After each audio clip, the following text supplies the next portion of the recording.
ನಿಮಗೆ ಒಂದು ಸನ್ನಿವೇಶವನ್ನ ನಾನು ಕೊಡ್ತೇನೆ.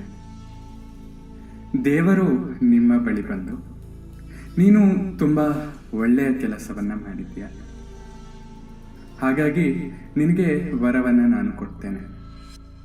ಏನು ವರ ಬೇಕು ಅಂತ ನೀನು ಕೇಳು, ಆ ವರವನ್ನ ನಾನು ಕಲ್ಪಿಸ್ತೇನೆ ಅಂತ ಹೇಳಿದ್ರೆ ನೀವೇನ್ ಮಾಡ್ತೀರ?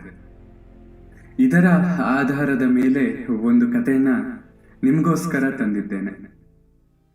ಹಾಗಾದ್ರೆ ಕೇಳೋಕೆ ನೀವು ಸಿದ್ಧರಾಗಿದ್ದೀರಿ ಅಲ್ವಾ?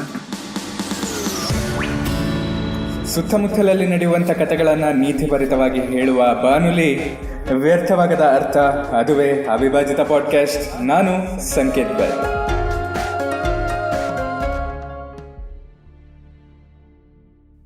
ಒಂದು ಸುಂದರವಾಗಿರುವಂತ ಹಳ್ಳಿ.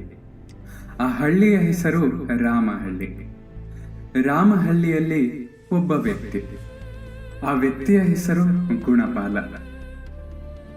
ಗುಣಪಾಲ ಆ ಹಳ್ಳಿಯಲ್ಲಿ ಬಹಳ ಪ್ರಸಿದ್ಧನಾಗಿರುವಂಥ ವ್ಯಕ್ತಿ. ಪ್ರಸಿದ್ಧನಾಗಿದ್ದಾನೆ ಅಂದ್ರೆ ಆತನ ಬಳಿ ಹೆಚ್ಚು ಹಣ ಇದೆ ಅಂತ ಅಲ್ಲ, ಅಥವಾ ಆತ ಇಡೀ ಹಳ್ಳಿಯಲ್ಲಿ ಏನೋ ಒಂದು ದೊಡ್ಡ ಪವಾಡವನ್ನ ಮಾಡಿ ಪ್ರಸಿದ್ಧನಾಗಿದ್ದಾನೆ ಅಂತ ಕೂಡ ಅಲ್ಲ.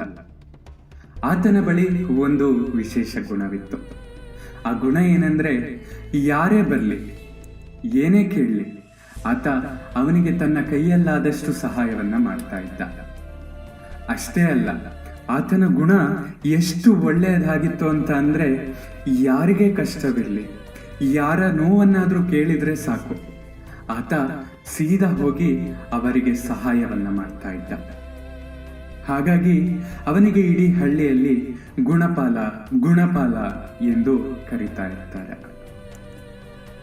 ಗುಣಪಾಲನನ್ನ ದಿನಾಲು ಒಂದು ಬೇತಾಳ ನೋಡ್ತಾ ಇರುತ್ತೆ. ಆ ಬೇತಾಳನಿಗೆ ಒಂದೇ ಒಂದು ಚಡಪಡಿಕೆ. ಅದೇನಂದ್ರೆ, ಈ ಗುಣಪಾಲನನ್ನ ಹೇಗಾರು ಮಾಡಿ ನಾನು ಸೋಲಿಸ್ಬೇಕು. ಗುಣಪಾಲನನ್ನ ಸೋಲಿಸಿದೆ ಅಂದ್ರೆ ಮಾತ್ರ ನನಗೆ ಖುಷಿಯಾಗುವುದು ಎಂದು ಆ ಬೇತಾಳ ಅನ್ಕೋತಾ ಇರುತ್ತೆ. ಗುಣಪಾಲ ಎಂದಿನಂತೆ ಎಲ್ಲರಿಗೂ ಸಹಾಯವನ್ನ ಮಾಡ್ತಾ ಇರ್ತಾನೆ. ಆತ ಒಮ್ಮೆ ಆ ಹಳ್ಳಿಯ ಮಣ್ಣು ದಾರಿಯಲ್ಲಿ ನಡೆದುಕೊಂಡು ಹೋಗ್ತಾ ಇರ್ಬೇಕಾದ್ರೆ ಬೇತಾಳನಿಗೆ ಒಂದು ಉಪಾಯ ಉಳಿಯುತ್ತೆ.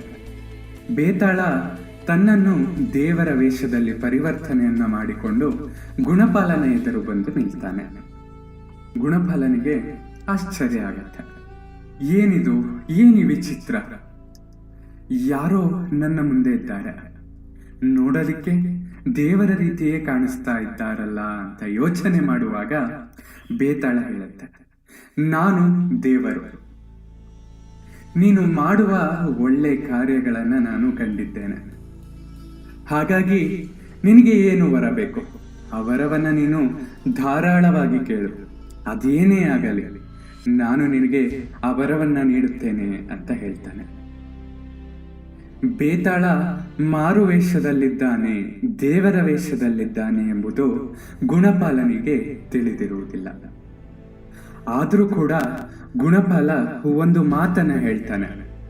ಆ ಮಾತನ್ನು ಹೇಳಿದ ತಕ್ಷಣ ಬೇತಾಳ ಮಾಯವಾಗಿ ಹೋಗ್ತಾನೆ. ಹಾಗಾದ್ರೆ ಆ ಮಾತು ಏನಾಗಿರ್ಬೋದು, ಅದನ್ನ ಕೇಳೋಣ ಅಲ್ವಾ? ಹಾ, ಗುಣಪಾಲ ಹೇಳಿದ ಮಾತು ಏನಂದ್ರೆ, ನಾನು ಇದುವರೆಗೂ ಯಾವುದೇ ಒಳ್ಳೆ ಕೆಲಸವನ್ನ ಮಾಡಿಲ್ಲ, ನನ್ನ ಕೈಯಲ್ಲಾದಷ್ಟು ಸಹಾಯವನ್ನ ಮಾಡಿದ್ದೇನೆ, ಅದು ನನ್ನ ಗುಣ. ಹಾಗಾಗಿ ನನಗೆ ಯಾವುದೇ ರೀತಿಯ ವರವು ಬೇಕಾಗಿಲ್ಲ.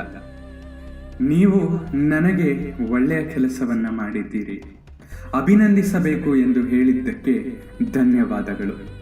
ಆದರೆ ನಿಮ್ಮಿಂದ ನಾನು ಯಾವುದೇ ವರವನ್ನ ಸ್ವೀಕರಿಸುವುದಿಲ್ಲ ಅಂತ ಹೇಳ್ತಾನೆ. ಹಾ, ಇದೇ ಮಾತಿಗೆ ಬೇತಾಳ ಮಾಯವಾಗಿ ಹೋಗ್ತಾನೆ.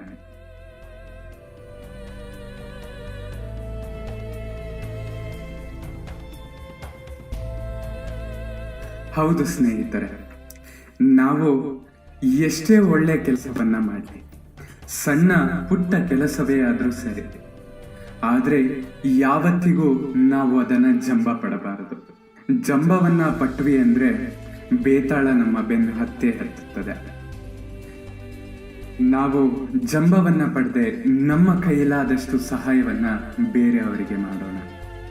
ಒಳ್ಳೆಯ ಗುಣಗಳಿಂದ ಒಳ್ಳೆಯ ಬದುಕನ್ನ ಸಾಗಿಸೋಣ.